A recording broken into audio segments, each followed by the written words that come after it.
ሰላም ውድ ቤተሰቦች እንዴት ናችሁ? ደህና ናችሁ ወይ? እንግዲህ አብርሽ ድምጡን ሰምተናል። ኤፍሬም ናና ውሰደኝ መዝናኛ ቦታ ወስደው ነው በግዴታ ናና ውሰደኝ እያለው ስልኩን ሄርሜላ ተቀብላ ማለት ነው ተዘጋበት። እንግዲህ ያው በደንብ እንኳን አላናገሩትም። ዳኒ ያውቃል ማለት ነው። ይሄን ሁሉ ተጠያቂ የምትሆኑት ልጁን እናድናለን ብላችሁ ያልሆነ ነገር እያረጋችሁና ያላችሁት እያቀወሳችሁት ማለት ነው። እንደውም ብሶበታል ማለት ነው። ድምጡን ስትሰሙ በጣም ነው ያሳዘነኝ። የሰው ልጅ እንደዚህ መጫወቻ መሆን ማለት ነው። ሄርሜላ እየተጫወተችበት ነው በነገራችን ላይ ማለት ነው። እና ዋጋ ትከፍያለሽ እህትየዋና ወንድምየው ማለት ነው። ዋጋ ትከፍሉበታላችሁ። ይሄን ሁሉ የምታረጉት እናንተ ተስማምታችሁ ስለሆነ ዋጋ ትከፍላላችሁ። እኔ ይሄ ሁሉ ለምን አባትየው መተው የሆነ ነገር አይፈጥሩም? ለምን ይሄ ሁሉ ሲሆን ልጃቸው እስከሚሞት ነው እንደሚጠብቁት? ወራጅ አይደሉም እንዴ? እኔ በጣም የሚገርመኝ ነገር ነው። ድራማ ነው። እውነተኛ ቢሆን በትክክለኛ ጋሽዬ አንድ ቀን አያድሩም። አንድ ቀን ሩታ ሳሰረችው ብለው አይደል እንዲቶሎ ብለው በለ የመጡት እንኳን ይሄ ሁሉ ችግር ደርሶበት ማለት ነው። ስለዚህ እኔ አንዳንዴ በጣም የሚያሳዝን ነገር ነው። እንግዲህ ኤፍሬም ናና ውሰደኝ እያለ ነው፣ ግን ያው እድሉን አልሰጠችውም። ስልኩን ቀምተዋለች ከጆሎው ላይ ማለት ነው። ይቺ የተረገመ ሴተኛ ዳሪ ማለት ነው፣ ሸርሙጣ። የምታመሰግኗት ደግሞ አላችሁ። እኔ እሷ የሰው ባል የምትቀማ ስድ ባለጌ ዱርዬ ነች እንጂ ጀግና ምናምን የምትሏት አይደለችም እሷ ማለት ነው።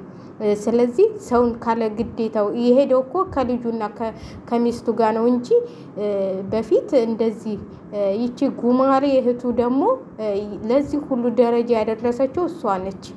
አሁን ጉዳቸው ሲወጣባቸው ሩታ ደግሞ ትቸው ነው እንጂ መናገር ትቼ ነው መናገር ሁሉን ነገር ያልፏል ብዬ ነው እንጂ ብዙ ነገር አለ እያለች ነው ያለውን ነገር አፍረጥርጭና ውጪው ሚዲያ ላይ ማለት ነው። አንቺ ነጣ መውጣት አለብሽ። እስቲ አንቺ ያስደረግሽበት አይደል?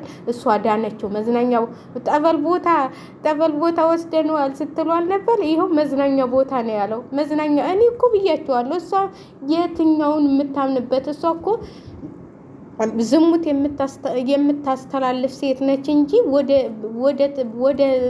ወደ ጠበል እንዴት ነው የምትወስደው?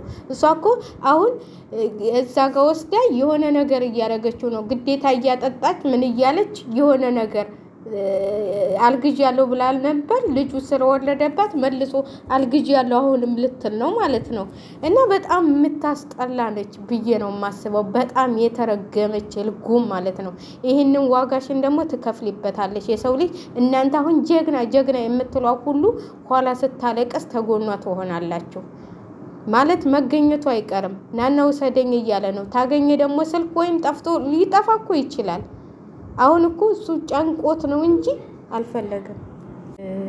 እኔ ይሄ ነገር ጥሩ ነው ብዬ አላስብም ማለት ነው። ብታስተካከል ዳኒ የሆነ ጣጣ ውስጥ እንዳትገባ፣ የሆነ ነገር እንዳትገባ። አሁን ደግሞ ሩታ መክሰስ ራሱ ትችላለች ማለት ነው። ለምን ጋብቻ አላት፣ የልጇ አላት። ስለዚህ ጣጣ ውስጥ እንዳገባ ዳኒ እንደዚህ የደወልክበት ስልክ ራሱ ቴሌ ላይ መገኘት አለበት።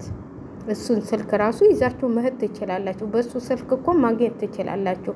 አሁንም ለእሷ ደውለህ ቦታውን ንገረን ይላሉ። መጀመሪያ እኮ ድምጣችሁን ሳታሰሙ ነበር የት ነው ያላችሁ ምናምን ብሎ መጠየቅ የነበረበት። ለምን እሱ ያውቃል፣ እሱን የወሰዳችሁ።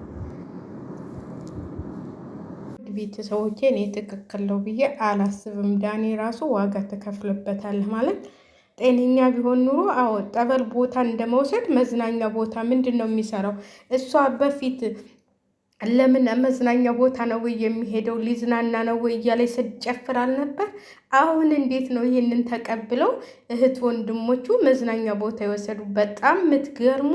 እኔ እህቱ ራሱ የወለደች አስተሳሰብ ምንም የሌላት ሕክምና ለምን አልወሰደችውም? መዝናኛ ቦታ ስትወስደው ማለት ነው። ለምንድን ነው ሕክምና ያልሄደው? ለምንድን ነው ያላሳከሙት? ሩታን ሲወቅሱ አልነበር እንዴ? ሩታን መዝናኛ ቦታ ለምን ትወስዱታላችሁ ብለው አስቀርተው አሁን እሷ ስትወስደው ነው እንዲህ ደስ የሚላቸው። እነዚህ እርኩሶች ናቸው።